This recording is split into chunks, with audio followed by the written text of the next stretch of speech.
recording. Welcome back to the podcast, Lemus. How's it going? What up, Jamie? We're back in Long Beach. We are back in Long Beach. This is awesome. I appreciate you taking the time to do this today, so thank you. Oh, thank you. We've been hanging out for like 2 hours. Yeah, 2 hours, but it's been good. It's you guys are always busy, so I feel like I just haven't gotten to see you as much recently, so it's cool to just get to hang out. Yeah, dude. Especially like I feel like right now I'm trying to like lock in work, make real money.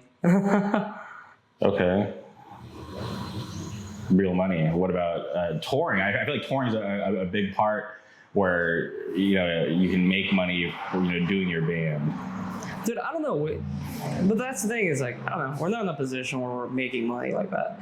Like, I feel like what we're making just goes back into like keeping us able to tour. Okay. So it goes all back into like merch and I don't know, whatever we need, especially like our van died on the last tour. Oh yeah. So yeah. Ben owned like Ben, and that what really sucks is that was Ben's personal vehicle. That's how Ben just got around. Uh-huh. And that was his van, and it like died in Colorado. I think it's still in Colorado. But holy shit. Yeah, it's like, so money that we would have made that would have like gone towards something else is now going towards like renting a vehicle, which sucks.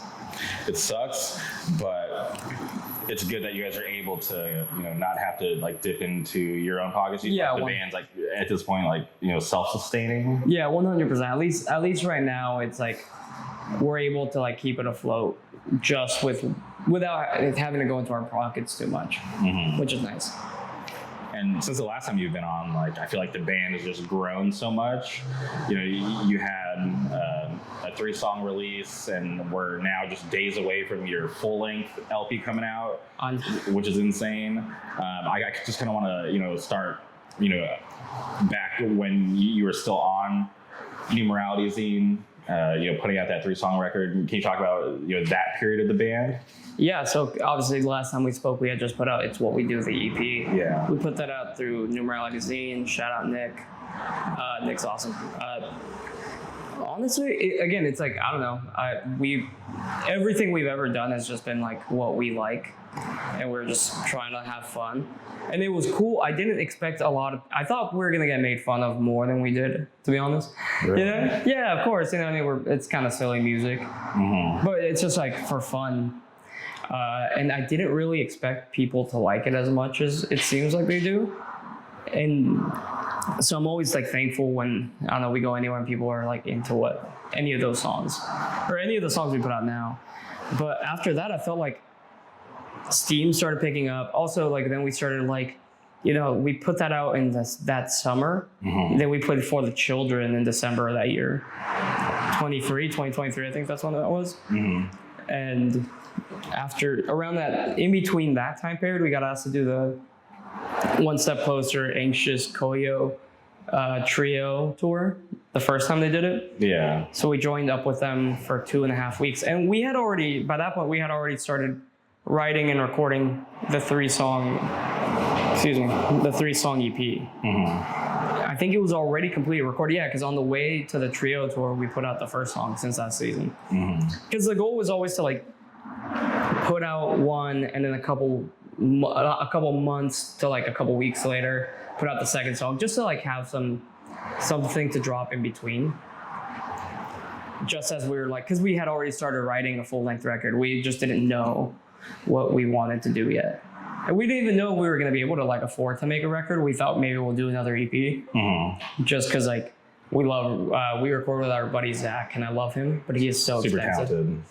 Super talented dude, awesome guy, not expensive, and we've always just been paying for it. So because we love the quality, paying for Zach only comes like, it makes it worth it because I love the quality that he produces. I love his work.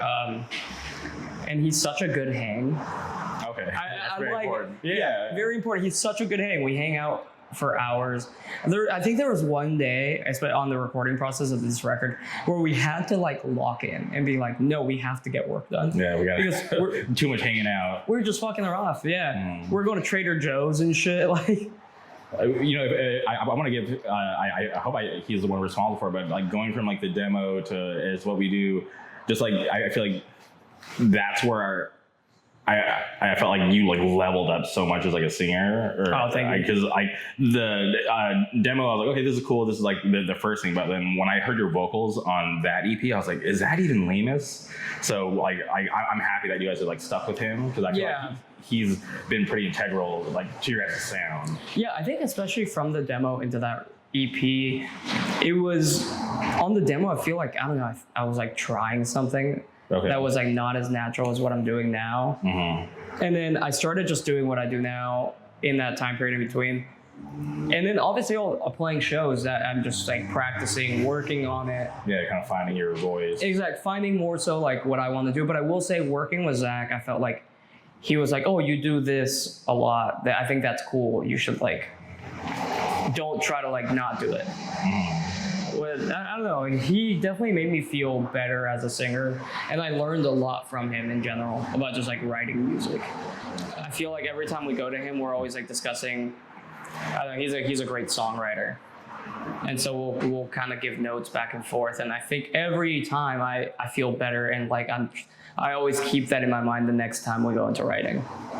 Yeah, that's awesome. But, yeah, we recorded since last season, or we released since last season in February of 2024 on our way to like those shows, or maybe it was March, on our way to those shows.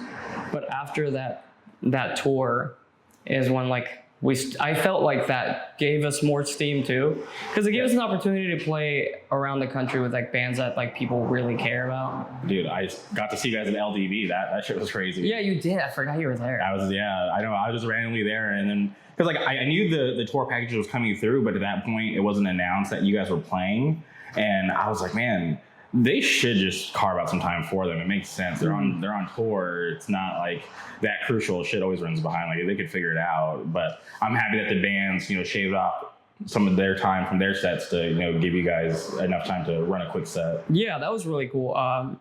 That wasn't even supposed to happen. Colin Feeney like texted me, I think like a week before the fest. Okay. It was like, yo, if we can make this happen, do you think you guys would be down to play? I was like, yeah, of course. Like, why would we say no to this? And for a couple of days after that, I was like, yo, we gotta ask. I was like, we gotta ask maybe like if we're down, if they can do it. But I wasn't certain it was gonna happen. And then I think it was like 2 or 3 days before the actual fest. He's like, yeah, we're good to go. We were all so stressed because we'd never played like a fest outside of like for the children, and I remember that being stressful too. Mm-hmm. But you're at home. Like we have so many, a lot of friends are there, so I know for the fact that it's gonna be like at least I'm gonna see familiar faces and like I don't know, be a little less nervous. But I was so nervous that day at LDV. It was so funny. That's crazy. But yeah, I remember telling all my friends, I'm like, you guys get to see Stateside. They'd be like, these are like my actual homies. That's so funny.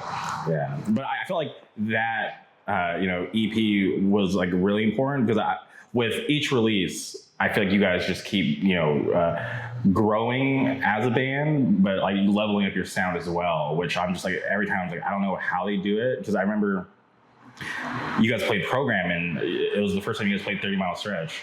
Yeah. And like the first time I heard it, I was like, dude, this is like my new favorite song. Like, this is insane that they wrote something like this. Thank you. I love that song. I also think it's funny because there's enough random sets where we played 1 or 2 of those songs, but it was before we recorded it and locked in the final version. So I'm sure somewhere on YouTube, I know for a fact for Since That Season, this is a thing, but it has like a whole different chorus and like a different, like, it's like maybe longer and they have like different lyrics. I don't know. I think that kind of stuff is really funny. Yeah, for the people who are like, archiving footage, they can go back and be like, oh, this is like a, not the final version of the song. Yeah.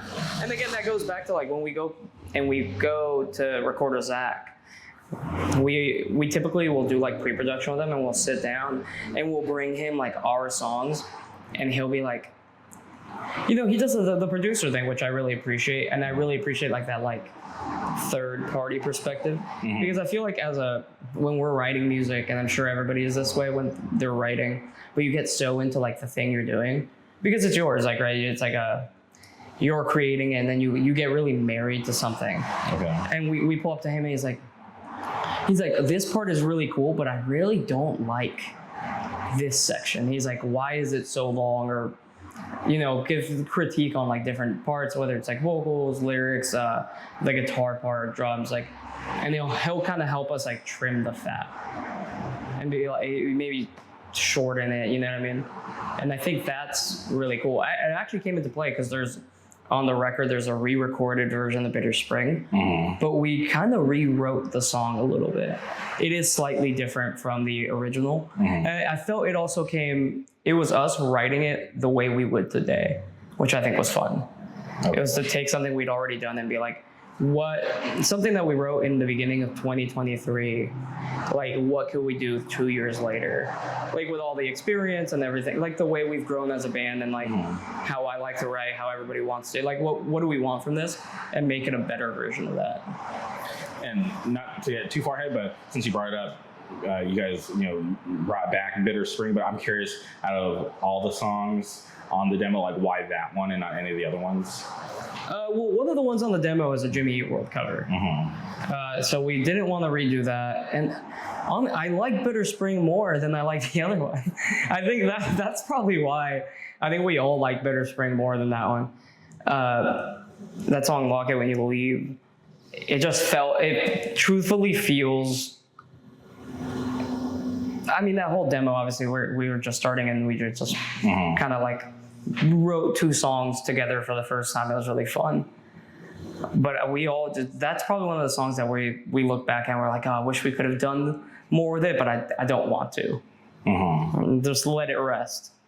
But we like Bitter Spring more. And we always felt that, like, especially for like our homies back home, our homies really like that song, which I was surprised by too. And we just wanted to put it back into the set in like a real way.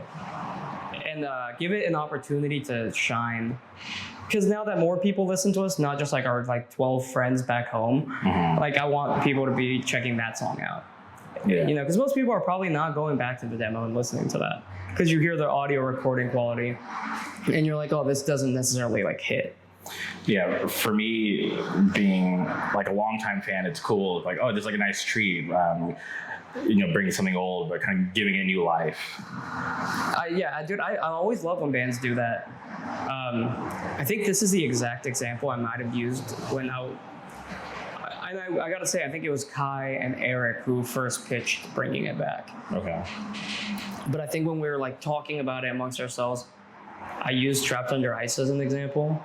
Okay. With what is it, Reality Unfolds, because that's on the demo, right? And then they did it for Big Kiss Goodnight, and I always thought that was cool. I've always thought it was cool to bring back like a demo song for like a record. Yeah, and it's probably like a lot of people who probably hadn't even checked out the demo at that point. Exactly. I just think it breathes new life into like something that you've already made. Yeah, and something that obviously you're proud of enough to want to bring it back. Exactly.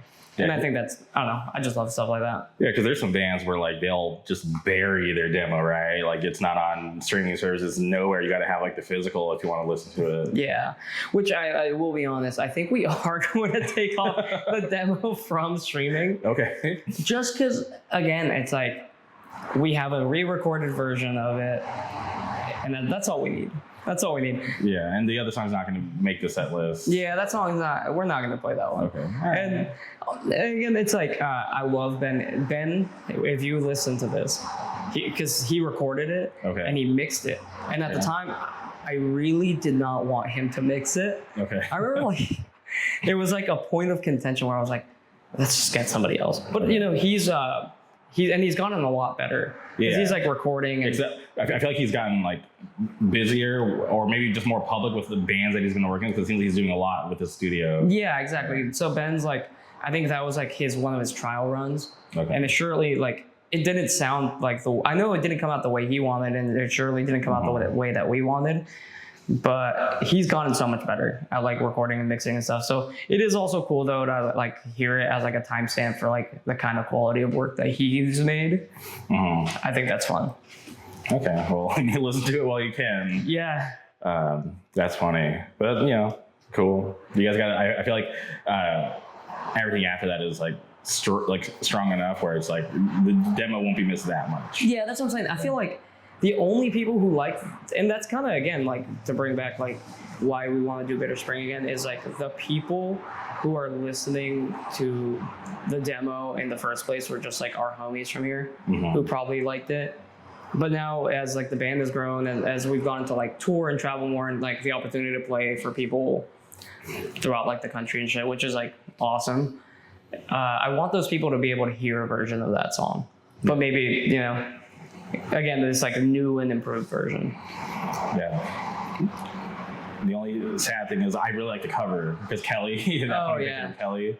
That's so funny. Yeah. That photo is, it's awesome. I think you can't tell on the actual art because we scanned like it's like a real photo. Okay. I think Eric had to scan it, but something happened where like the photo was like mailed to them so that he could do it. And when he was like opening the envelope, he ripped it. So there's actually a rip on the top of that photo. And I think you can kind of see it in the scan, but like unless you know it's there, you wouldn't be able to tell. I thought it made it cooler. I gotta look for it now because I had no idea. Yeah, there's like actual tear in that photo. Okay. Interesting. I gotta check that out. He felt very bad about that. I remember he felt so bad that he accidentally ripped it. Yeah, because dude, that's like a moment in time you can't get back. Yeah, right. So you know, and especially like old fucking photos, man. Like you said, you can't get that back. Yeah. Okay. So at what point did you find out that you guys were assigned to Pure Noise? So on our way back from the triple headliner, okay, I feel like during that tour, it was our very first, like you said, we got to play LDB and we got to we really got to play a lot of cool shows. And I feel like it was the first time a lot of people got to hear us. And we got to play in front of people who could I don't know, suggest it to the people at Pure Noise or maybe another label or whatever and be like, yo, maybe check out this band. And so we started seeing those gears turn and getting emails and stuff, which was cool. I think by the time we were home, we had a Zoom call with Jake from Pure Noise. And I mean, we were all fucking ecstatic about it because some of our favorite bands are on Pure Noise or have been on Pure Noise throughout it. It's I think that label's been around for 11 years or something like that, maybe more. So I don't know. It was around that time that I started realizing that was going to happen. And I could not believe it. Because, I've said this a lot recently, but by the point that Stateside started, because none of us wanted to tour or thought we could with this band, because it was just let's just make a pop punk hardcore band thing. Let's do an emo band because that's just what we all liked listening to. But none of us were going to take it seriously. And we didn't think anybody would really like it. It was just for us. And I had completely given up on touring or trying to do a band in a real way by the time the band started. That it felt really surreal to me. Be I cannot believe that the band I did not take seriously at all, I get to put out music through Pure Noise. So that's, I don't know, very thankful for that. Yeah, I'll never forget being in front of Program and talking to Ben and him, breaking the news to me. And I was just wow, I was just so happy for you guys because I feel like it's, because I've seen all you guys play in different bands and work really hard.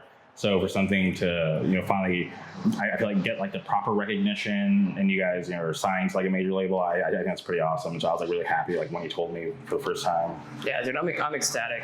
And it was cool releasing the 3 songs through them. But the vinyl that we made, the little 7-inch, Nick from Numerality made it. So it has Numerality zine on it.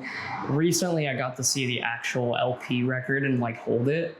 Oh wow! And I gotta say, it was pretty crazy to look at it and see the old Pure Noise logo. And yeah, you're actually in the history books now. When they go look at the Pure Noise Discogs, you're gonna be there. Yeah, dude, I gotta say, yeah, it was holding that record. It's pretty surreal. Did you get a test press or which colorway did you get to see? I do have a test press. We all got one, and then we got so we have a colorway that for the tour that we're about to do. It's a band exclusive, I think it's pink and purple. Okay. It's a pink and purple swirl thing.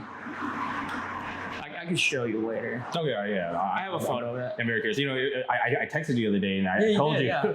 I told you that I bought my very first vinyl like online because I've like notoriously never been a vinyl collector, but there's just something about this record where like I just love it so much. And when I saw, because like, you know, like I'll always look at bands like pre-orders whenever they go up, but I just know, you know, 9 times out of 10 I don't order the vinyl because I just like vinyl doesn't really interest me that much like that. I get that. But like I said, this record just like speaks to me. And then when I saw that you know, Pure Noise color, like the Coke bottle one, I was like, dude, I have to have that one. You're awesome for that. Yeah, Dude, that's awesome. I love that colorway, the Coke one. And I'm like, dude, they only did 150, so I'm like, that's for sure gonna sell out. So I think just grab one before it does. Dude, that's awesome. I love that colorway. I love the there's like a, I don't remember, it's like a darker green one, but it has a glitter. Okay, yeah. I love that color too. A lot of the colors on this are like greens, which I really love because that's my favorite color.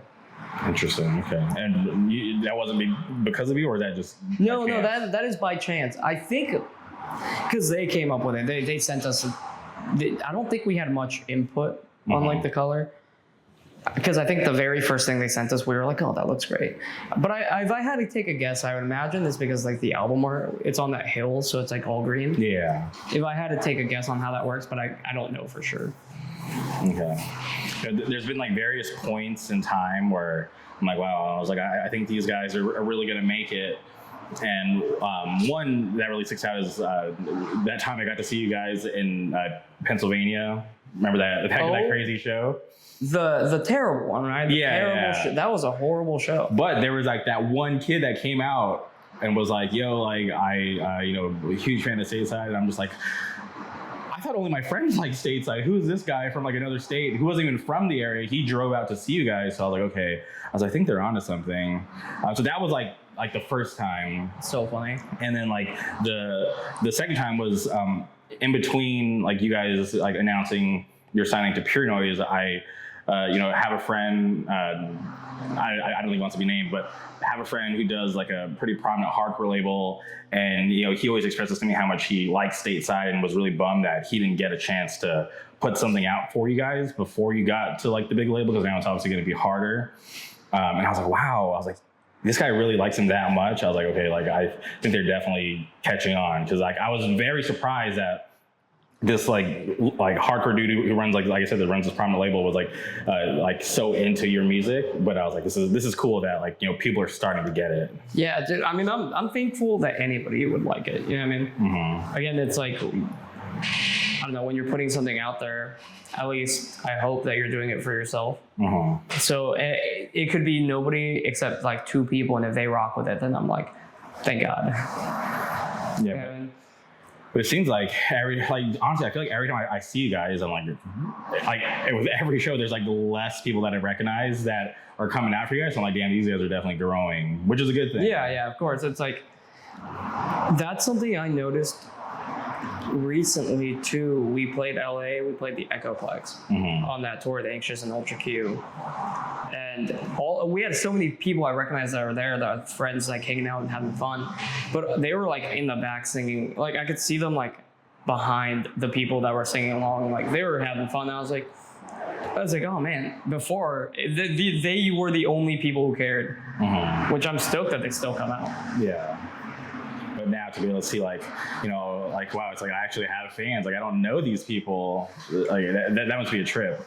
Yeah, I don't know, man. It's like, it's like I can't just be more thankful for anybody enjoying it.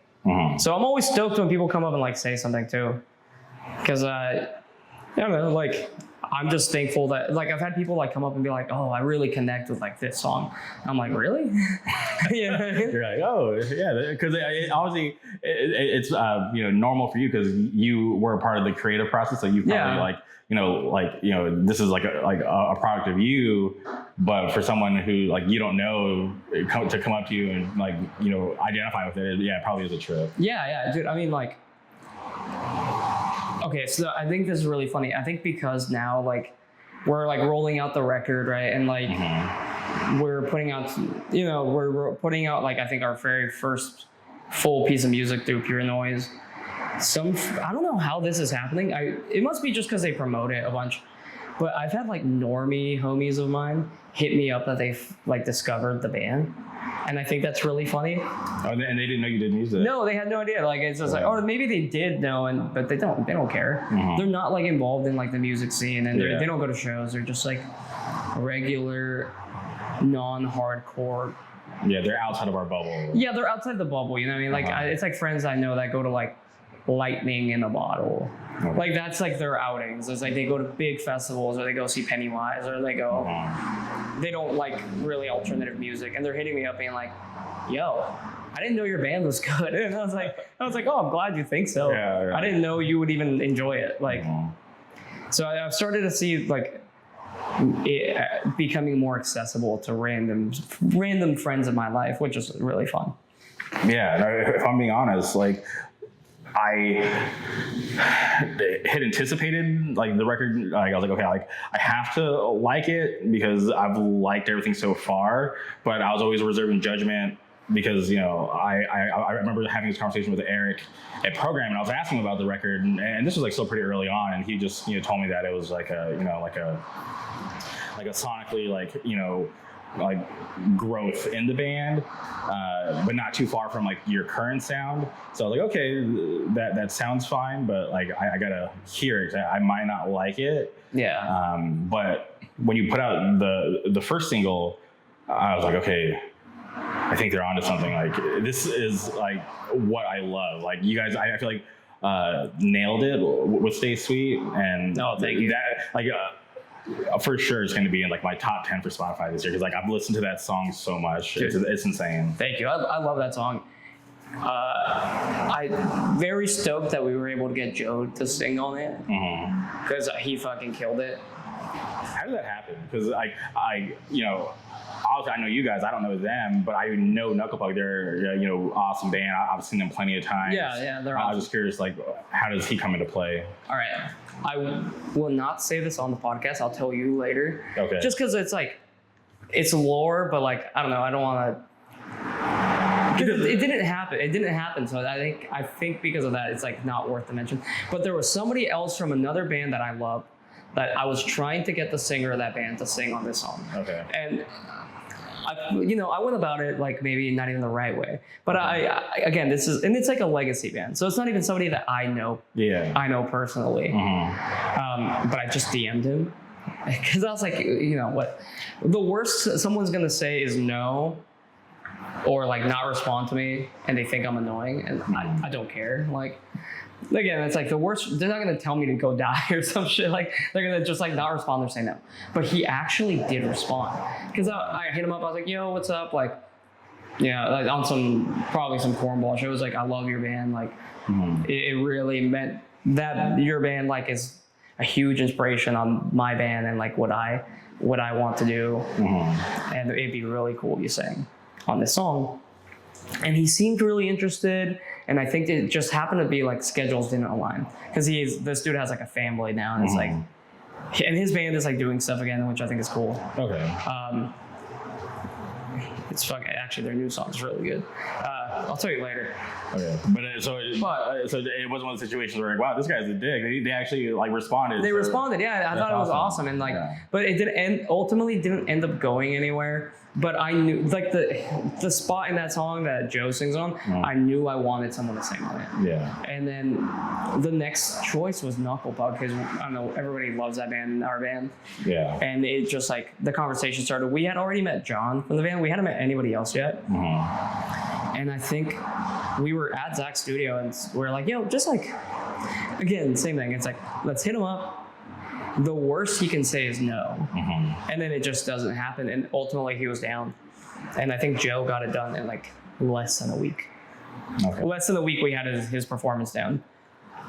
And was that feature part of the reason why you guys just did that run with them? No, that was already... Oh, that was already... Oh, before that. Okay. Before that run of shows was booked like 6 months before that. And I think because we were going to do those shows with them, that was also probably why it was in mind that we were like, oh, like, let's hit up Joe. Like, he might be down. We're about to play with them. It'd be cool if he came out and he sang it, which he did, which was sick.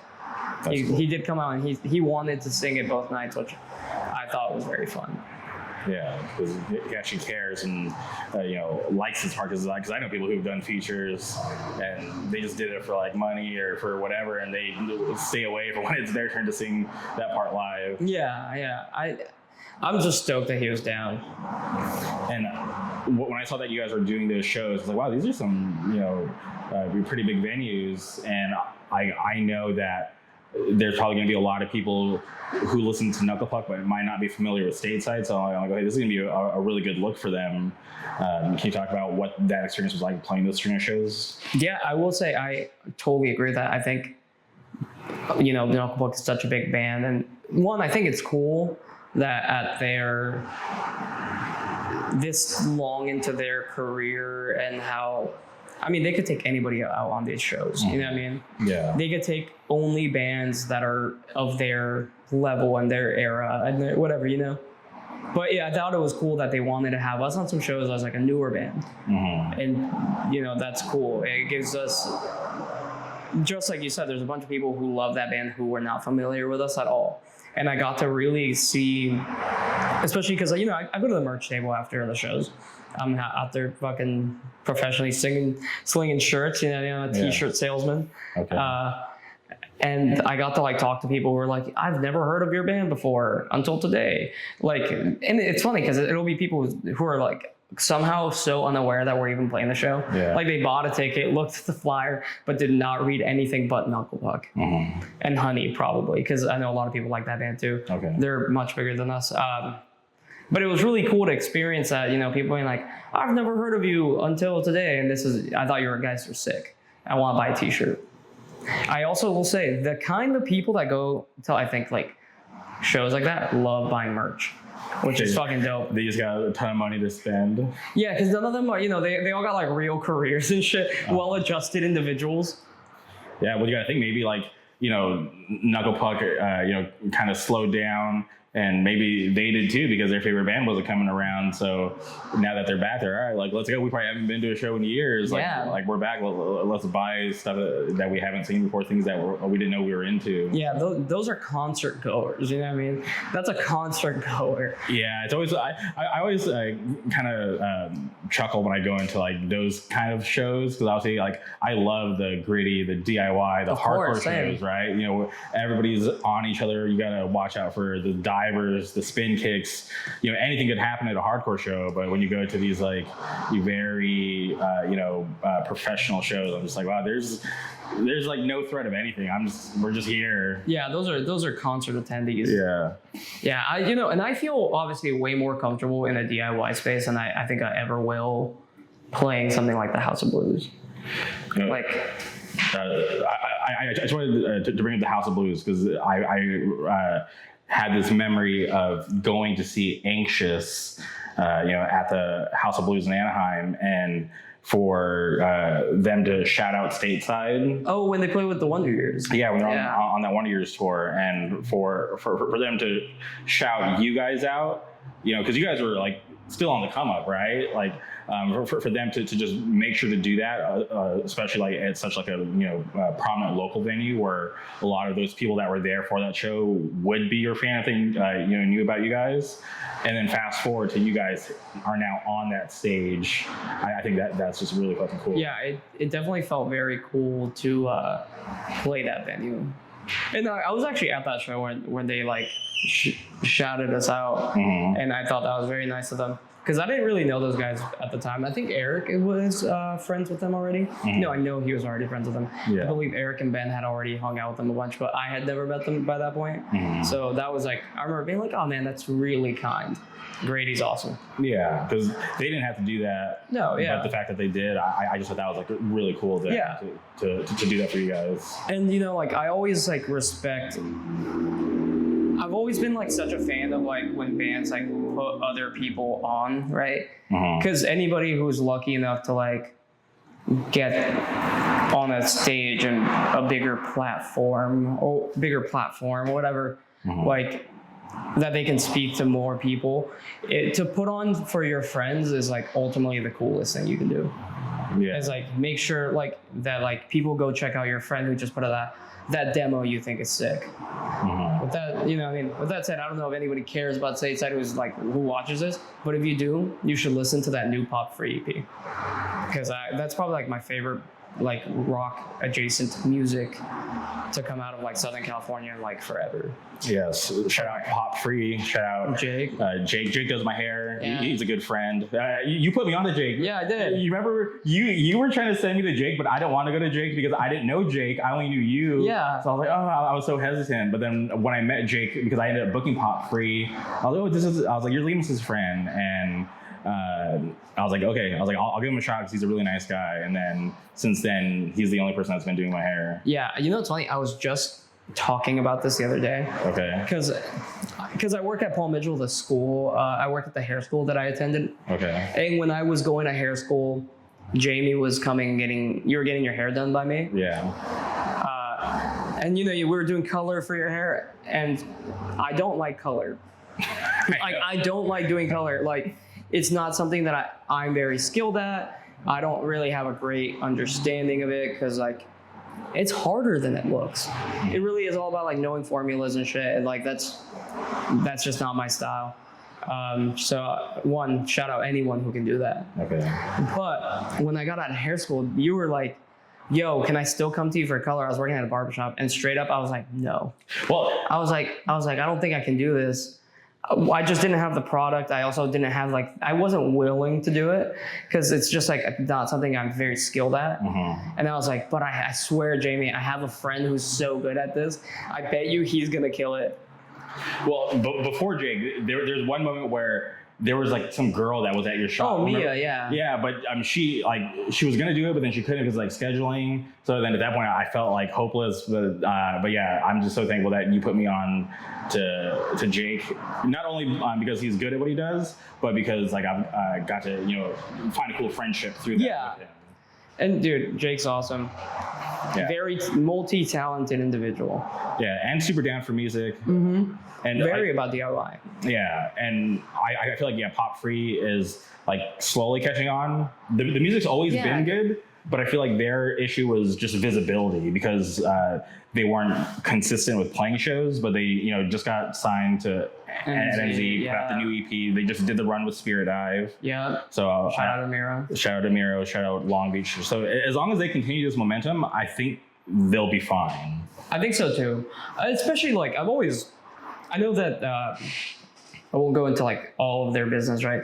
But I know that there were some like lineup changes, right? That I felt like always kind of kept them from playing as much as they could. Yeah. So and I will say, even like I think sonically, I think with the new lineup, I could talk about this for like ever. I think I gave the day their EP came out, I gave Jake and CJ like a full like audio message review, like in detail what I thought about it because I really liked it that much. But I think like this new lineup that they have solidified their sound. Yeah. They were able to like really find something that like it finally felt like they were achieving what like Jake always told me that they wanted to do, which I don't know is fucking awesome. No, 100%. Yeah, because he's been doing my hair, since like the early days of Pop Free. So I've got to, hear about like, the band's journey from like, very early on to everything going on currently. And yeah, I feel like they've finally found their sound. Yeah, and partly due, I think it is, to this current lineup, and they all kind of mesh really well as musicians together to get each other. Dude, I love this EP. I am actually really excited to see what happens next for them. Me too. Because I want them to be able to like, and I hope that they tour a bunch and they do a bunch of cool shit because they deserve that. Yeah, because it's just like, dude, like they have such a like a unique sound. Yeah, 100%. But it's like, I know people will love it. They just need to find it, Yeah, it's funny because I try to describe them to like somebody and I can't ever find like the right thing to say. Yeah, there's one of those bands that you can't put in a box. Yeah, which is fucking dope. Yeah, it's like, just go listen to Pop Free. Yeah. You know what I will say though? I do think like with their new shit, that like 90s emo influence that I feel like they've always had slightly, I think really shines in the best way on this. Where it doesn't, again, it sounds like Pop Free, doesn't sound like anybody else, but you can like see, you can kind of see where they're pulling from, and I think it's fucking just awesome. Yeah, I could talk about this forever. Yeah, no, and I'm very happy for them because, like I said, Jake's a good friend, and I know how much work that he puts into the band, and how much like they all put into the band. So to see them, getting success, with Numerology and putting out this new EP, it's really 100%. I don't know when this podcast will be out, but I'm sure it'll be out by the time. It doesn't coming out Friday. Okay, yeah, it's fine.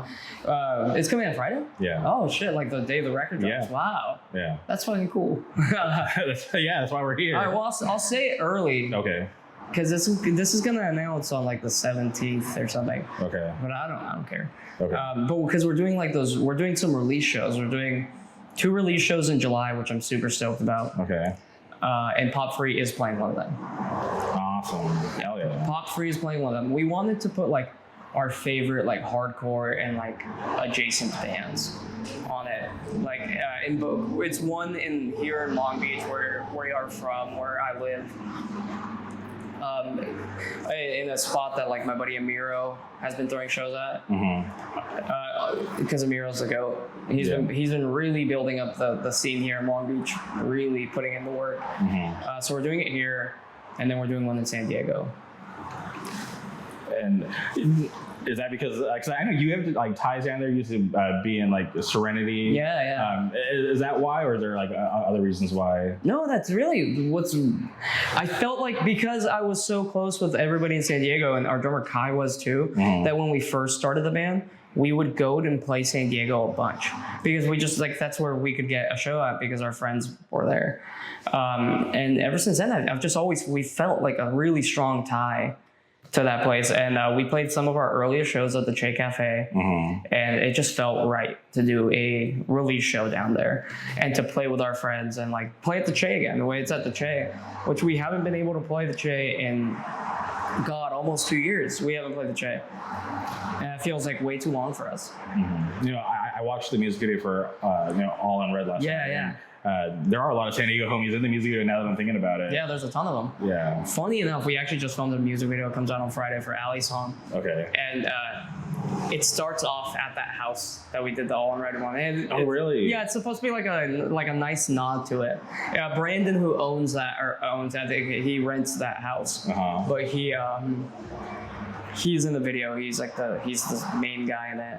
Okay. And so it's like a total nod to like that house where we're from. It's cool. Every time I drive down 7th Street, I'm like, that's the Stateside house. So funny. Yeah. Yeah, I love stuff. That's cool. I love that, actually. Because that's what, not that that's what I could say that's what I wanted, you know what I mean? Because I've always loved, like, listening to music, and when there's like a connection to like locations through a band or through an artist, I love being in that town and going to that, and like driving past there, going to it and being like, oh, that's the diner that they reference, or that's like, you know what I mean? Oh, there's an EV vehicle outside. Yeah. I always forget that they sound, I was like, what is it? Yeah, it sounds like a spaceship. It's my roommate. But pulling into that music video shoot, I was like, this is happening inside the house? Who lives here? Who is okaying this? This is crazy. Dude, you know what's funny as fuck about that is, so they had just gotten new wood floors that just right before that. And I think he didn't really expect it to like that many people to show up. But also like we played a set in there. And I get that we were so early into the band that like, I don't know, there was not really an expectation for what it would look like. And like he said that you could feel like the floors bowing a little bit. The floors were fine at the end of it, but he was definitely stressing a bit. Yeah.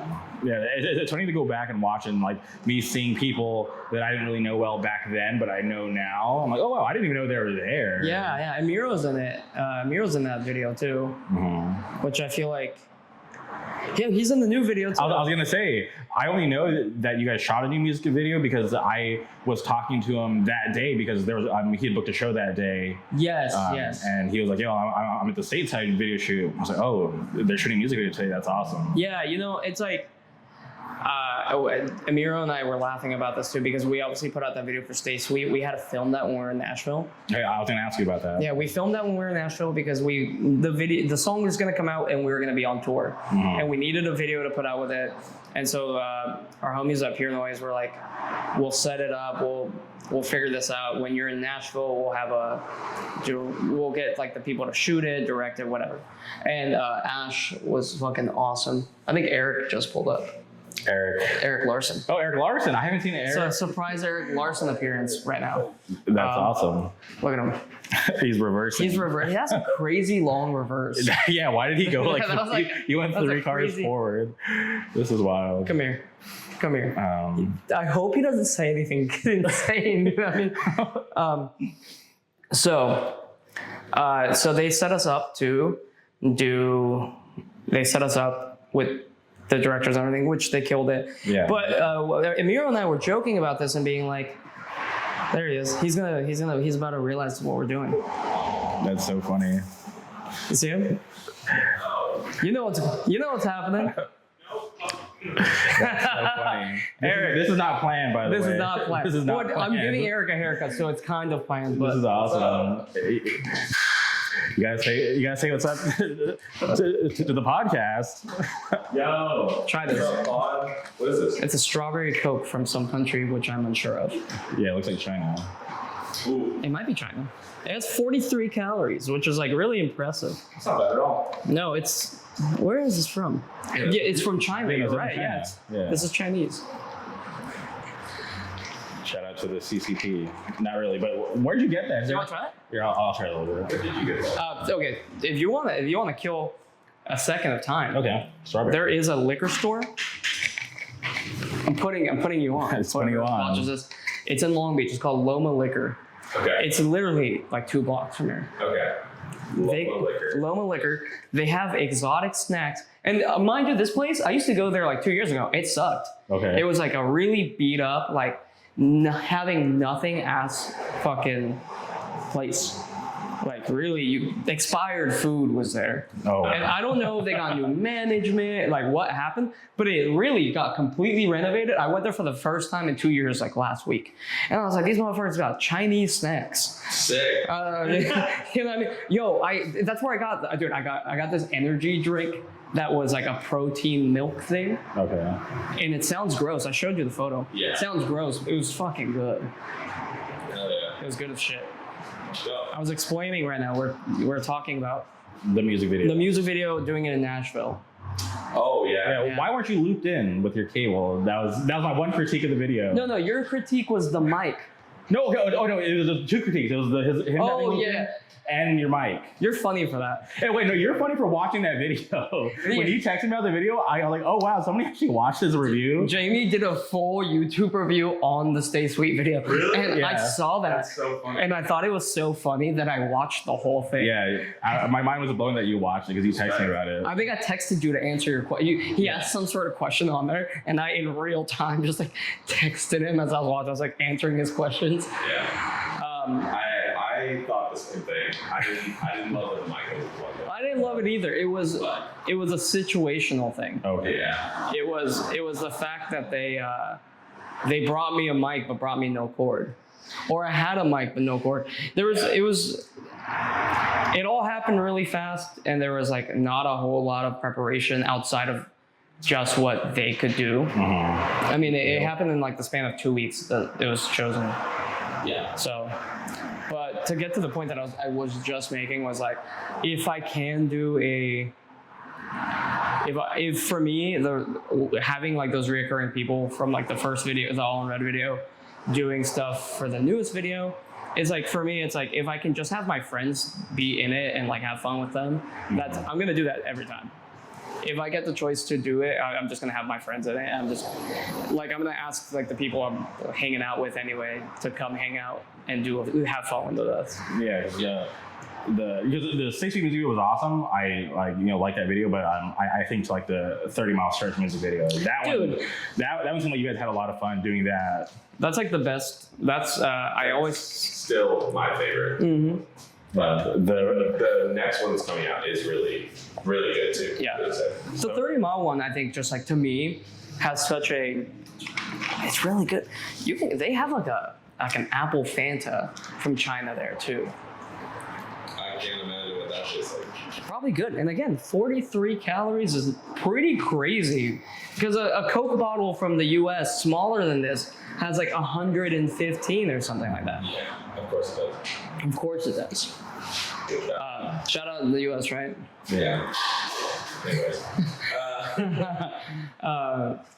But yeah, I mean, like to me, like the 30 mile video has such a cool attachment to it that comes from just like the time and place, and it was probably one of the most fun days of a tour I've ever done. But we got to like hang out with our buddies in Omerta and have them do it. And getting those guys to agree to do the video, because like, especially if you're like a fan of their music, or even if you're not, like they have such an image to what they do. Yeah. That feels very serious, and those guys are all very non-serious, very fun people. But what they do with their music, they have an aesthetic that they go for. So getting them to do something like really out of the wheelhouse of what they have, not what they have to do, but what they choose to do. Yeah, I think that they also had a lot of fun. Okay, the best is like the reveal at the end. Yes. Oh, wow, dude, that took so many takes because I just could not take that seriously. Yeah. And I think it still looks ridiculous because like I could not take it seriously. Like pull the mask off and you're like, yeah. I mean, I just kept making faces. I couldn't stop. yeah. How did that at the very end with the guy in the elevator? How did he react when the elevator first opened and he sees all of you in there? He didn't react. He just walked in and stood there and was like. Everyone got quiet. He's like, what the hell am I walking into? There were a couple times when we were doing stuff in the elevators. The people working there, like one dude, the door opened and he literally just went, nope, and walked away. Yeah. And I was like, sorry. Like, it was awesome. Yeah. It's so funny. So the music video that releases today when this drops is another fun one. It's another fun one, yeah. And even that, like, there's so much I want to do with it. I wanted to do with it that like time restraints and like, getting a bunch of people into the same schedule like didn't allow, but the video still came out like so much better than I could have hoped for because again, it just involves our friends. And like I said a minute ago, as long as it's up to me, it's up to us. I think our friends being in it and us creating fun things that like become ultimately great memories with homies is always going to be my choice. Yeah. I never want to do, shout out Ash and shout out Kieran always. I never want to do a video in Nashville. I want to do one in Long Beach, California, where I can like have all my homies pull up. Like that's always going to be the thing I want to do. Yeah. The experience of doing the video in Nashville was really cool. It was awesome. But yeah, I think it's always our preference to do it with homies. Who has those Polaroids? It was those are real Polaroids you asked. Yeah, that was the question. That's the question he asked. Yeah, they are. Ash and Natalie, which is the two women who did the video. They took. I think Ash brought a Polaroid camera. Yeah. Do you have the camera or the photos? I have scans of the photos, but she took real Polaroids to like make them. I wish I had the real ones. I bet you they do. I bet you if I asked, they'd send it. Yeah, they probably will. But shout out them, man. They honestly such a great experience working with them because they were great. For people that I'd never met before in my life, by the end of the day, I was like, oh, these are friends. Yeah, that's awesome. My favorite shot was probably when like you guys are in that walkway bridge and it's like that far away shot. Oh yeah. That one was awesome. Yeah, that part was fun. A lot of at one point someone pulled over on the freeway and was like definitely like calling the cops. Yeah, 100%. Well, there's hooligans in the bridge. Literally. And it's also like people were like running. Like it's like a trail for runners. Oh wow, okay. And there was a certain point where like we didn't have the end of the bridge blocked off yet, and so someone physically ran and stopped behind the drums, which was like, oh, we had a fully like come on through. Sorry. You know, it's funny. We ran into him later too. That same runner. When we were at the venue and I ended up having to go do like the walking around stuff, he was running in that neighborhood too. Really? That guy was running for hours apparently. Yeah, you're like, that's crazy. That's funny. Shout out him, man. He's probably great. Yeah, God bless. And I do like the consistency with the music videos because some bands will drop one or two here and there, and that's it. But you guys, it's crazy. You guys have done so many music videos. Even like the live shot ones are cool. I really like the what was the last one where it was like, it wasn't like a live shot, it was like you guys like filming like around town. Oh, the Rosary, yeah. Yeah, like Rosary. That one was awesome because you guys did the the little paper sign and put it up on the edge. Yeah. That was fun. I wonder if that's there. Yeah, I don't know if that's still there. I haven't checked. I remember we were worried because it was gonna rain like the next day, or it was raining that night. But I don't think it ended up raining, so maybe it's still there. Hopefully. Yeah. Lemon Street In Fullerton. Yeah. If you're from Fullerton, check it out. Yeah. Lemon Street. You can go get the real sign from the music video. Yeah, don't go to that park though. The bathroom at that park was fucking vile, man. Those bathrooms are always kind of sketchy. I was trying. It's called people living in there. So. Yeah, and unfortunately, you know what I mean? Yeah. Unfortunately. One of those things where you just can't avoid it, but I will avoid using that bathroom because there was like human shit on the ground when I went to walk. I literally took a step towards it, I went, nope, and like fully turned around. That's crazy. Okay. Wanted to talk about the second single that you guys released. Obviously, like I follow you on social media, and you posted about it, and it seemed like really personal. Oh yeah. Vista Verde. I was trying to remember for a second what the second single Yeah, it was Vista. Yeah, that was definitely more on the personal side. For one, it's like the name is like a park right next to the house I grew up in. Okay. Which is funny. It was like a park you shouldn't go to at night. Is like what I was. Well, always told. you're like promoting it. People are gonna go there and run into problems. You shouldn't go there at night. Don't go to Vista Verde Park. Not at night, at least. Not at night. It's like definitely where you're getting robbed. You know what I mean? But yeah, that whole song was about like my sister. I have an older sister that it's so weird, but I don't really know her. Mm-hmm. She like moved when I was like 8 years old. She got married to this like guy, and they moved to Michigan and like completely cut contact with everyone. Mm-hmm. And over the years, I think like my dad's been trying to like reach out, and like he's gotten a hold of her like twice. I've never spoken with her since, and every time she like drops out. She like does something else. Yeah. She like, I don't know. I heard a rumor through one of my younger sister that maybe she's like living somewhere in like Tennessee now, but she like completely cut contact. Like her whole, I really don't understand what's happening, but I do know that she is like actively not trying to be found. Is like at least what I can pick up on, mm-hmm. And I don't really know why. I don't, and I think that is what kind of like perplexes me the most about it. Is like I don't get it. Like I was a kid, you know what I mean? So if anything was going on that like made her feel that way, I would never know. Yeah. But I think it's weird that like I feel weird about it because I don't get to know. Mm-hmm. You know, like I somehow am like caught up in like the whatever crossfire there is there. I'm like in the middle of it. I don't know. Yeah. Kind of a weird subject. When I saw you post about that, I was like, damn, like, I didn't even know. We got the fire department by Long Beach. Shout out Long Beach. When you posted about that, I was like, wow, I didn't even know Lemus had a sister. You know what's funny? Most people don't know a damn thing about my family. Like out of all my homies, it's pretty funny. I think most people are unaware that I have siblings. You know, I think it is kind of fun. Dogs. I have like my family has like 2 dogs. And like I'll randomly mention something like that. They're like, what? Nobody knows a damn thing about my living situation. Yeah. I kind of like that though. You know what I mean? Like, there's like a sense of privacy to it. Yeah, I was kind of surprised. I'm like, he's peeling back the curtain a little bit. He's being a little vulnerable, putting this out there. Yeah, that was I don't like doing that, so it's kind of weird to do that. But it felt necessary for like the context and the topic of the song, mm-hmm. Because I don't like telling people about my family in general. You want to have a seat, Eric? You totally can. Yeah. I like standing. If you know me, I like to stand. There's that line about fading from family portraits. Mm. I was like, damn, that kind of hit home with me because I have an older sister, but like family doesn't talk to her anymore. So when I heard like that line, I was like, damn, I can relate to that. Damn, I actually did not know you had an older sister either.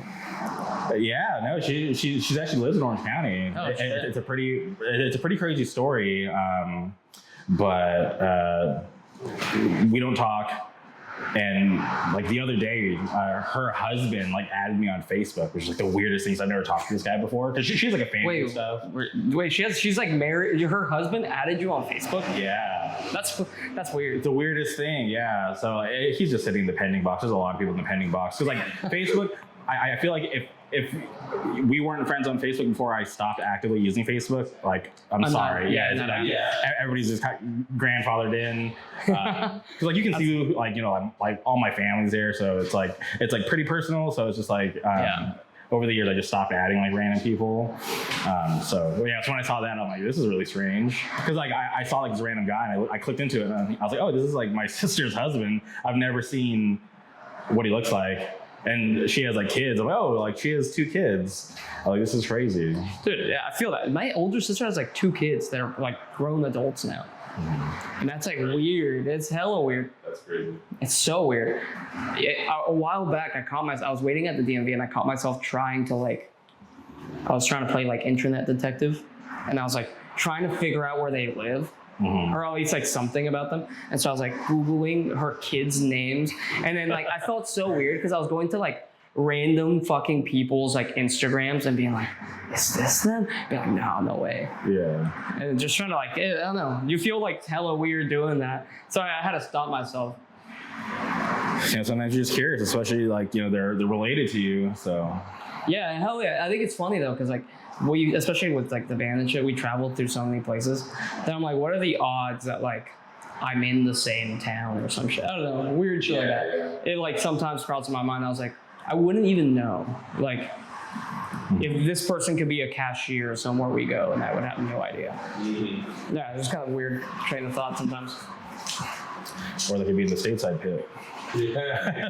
Dude, I hella doubt that shit. That'd be crazy though. That'd be weird. That'd be movie-esque. Yeah. That'd be very like. That'd be silly. Yeah. That'd be a trip. Your older sister diving. Her old ass. That'd be weird. That'd be. Again, obviously that's not what is happening, but that would be very funny. I kind of hope it does. Yeah. Next door, Lemus' older sister shows up. Oh shit! Where'd she go? Oh shit. Okay. We briefly mentioned the latest single, Like a Rosary, which is just going to be like the last single before the record's out. Yeah. Okay. Now, I'm just curious if you guys did this like strategically, because I felt like Stay Sweet, that was the first single. I felt like you guys, it was like pretty safe because it was like, sonically like very familiar. People were gonna like, people who were fans of the band, I think were really gonna like it. And people who were just discovering you guys, could easily like relate to that. And then with Vista Verde, I'm like, okay, they're kind of, showing us like a newer side, right? Like a little more mature. And now with Like a Rosary, I felt like you guys like full on like, okay, here's like a more mature version of Stateside. Here's like a newer sound. And I was like, okay, did they save this song for the last single?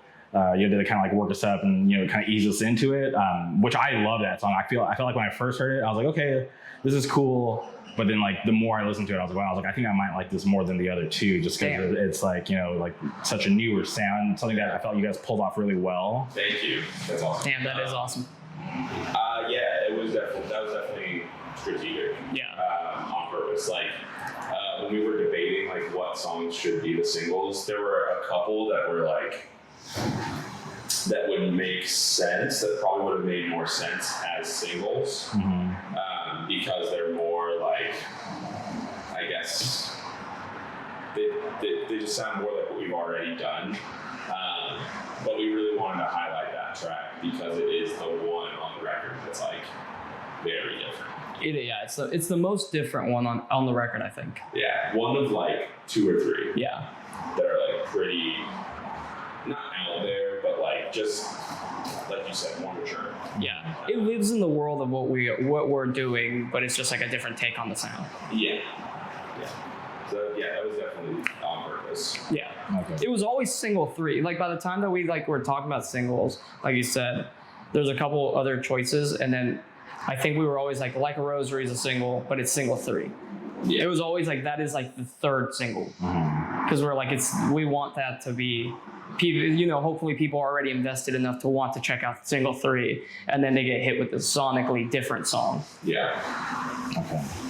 Yeah, I feel like the rollout has been awesome. Thank you. I don't know like who's behind it at Pure Noise or how much involvement you guys had with it, but I feel like it's been like since you guys started on the label, it's been super consistent with like your guys' presence in a good way.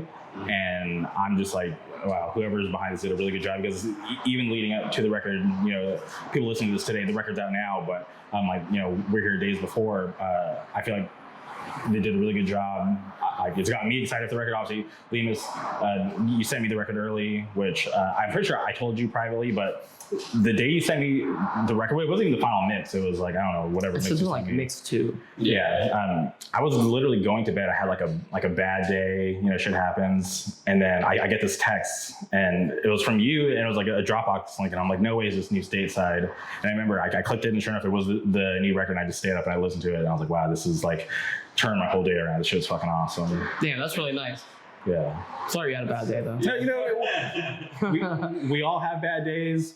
But I just like handle it in my own way. But yeah, and you didn't even know, right? No, like, I didn't. You just sent it just because like we're friends and you wanted to share the music with me. So it was just crazy timing. I think, funny enough, I've sent Jamie everything we've ever done at least a little early. Yeah, that makes sense. No one loves leaking their own music like I do. Is the camera flashing because it's dying? Let's see. Yeah, we're low on battery, but it's okay. I'm wrapping up. Yeah. Okay. I saw it. I was like, no, good thing you saw that. Last thing I just want to touch on, which I'm happy you're here. This is not planned, by the way. yeah, this is because I am cutting Eric's hair. Remember, I think I mentioned that too. But in the last time Lemus and I did this, he talked about this full circle moment that had to do with you in the starting line, and that's what kind of brought this whole thing together. And then he said it was full circle that you guys went to go see the starting line together, but I think it's even more full circle now that you guys are actually going to be playing shows with the starting line in October. Yep. So it's probably the single most full circle, like, dope thing that's ever happened to me. We started this band because we both found out we liked that band. Mm-hmm. We saw them together. It's like that band has always been in my concert rotation since I was a kid. Like, love that band. Yeah. And when we got the offer for not just one show, but like a 3. little run, Yeah, hell yeah. shows, I was like, okay. I could not believe it. Yeah. Yeah, I was like, I could stop now. We You were- know what I mean? That's like. We were in Philadelphia when we found out. Yeah. Funny enough. I'm very, very excited for this. I'm Starting stoked. line. Also with Finch, I love that Yeah, band. It's just yeah. early into this band. I think because we did that Jimmy Eat World cover on the demo. Mm-hmm. So we were there's multiple ideas that got thrown around, and the Finch cover was definitely one of them. So I do find that to be very funny. Why is my dad texting me? all right. Well, it seems like we're out of time, but this worked out perfectly. Thank you everybody for tuning in. Thank you, Lemus. Thank you, Eric. Go listen to Stateside. Go order a vinyl like I did. My first vinyl ever. That's so awesome. Really? That's Wow, so that's awesome. Yeah. So thank you everybody for tuning in. Any last words? Remember, Stateside makes your day better, according to Jamie Coquet. Never forget. Yeah, and catch us on tour with One Step Closer, Magnitude, and Footballhead. Because we will be on tour when this podcast drops. Yes, and the we record will. drops. We're going to be in Texas. Damn. Yeah, check out the record. All right. If you like it. Thank you guys. Thank you. Thank you, Jamie.